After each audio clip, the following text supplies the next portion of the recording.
Imagine a brain made of math instead of cells. Here's the amazing part. This hidden brain is already powering your everyday life. Neural networks sound complicated, but think of them like Lego blocks. Each block is a tiny decision maker, and when you stack millions together, they build something powerful, a digital brain. Here's the shocking part. Neural networks don't think like humans, but they learn patterns the way we do.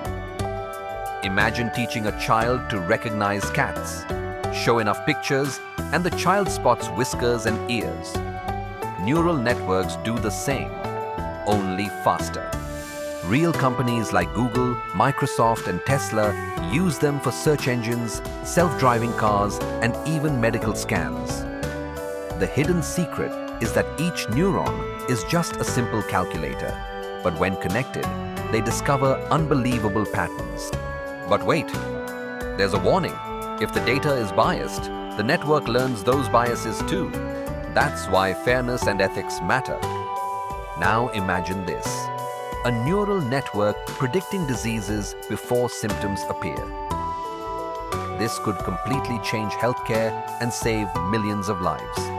Next, neural networks may design new medicines, create art, or even invent technologies humans never imagined. This revolution could reshape business, science, and society. Neural networks aren't magic. They are the powerful hidden brain driving the future of AI. Do you believe neural networks should be trusted to make life-changing decisions? Or should humans always stay in control? Share your thoughts below. If you enjoyed this video, subscribe to Nezzhub Tech for more future technology insights.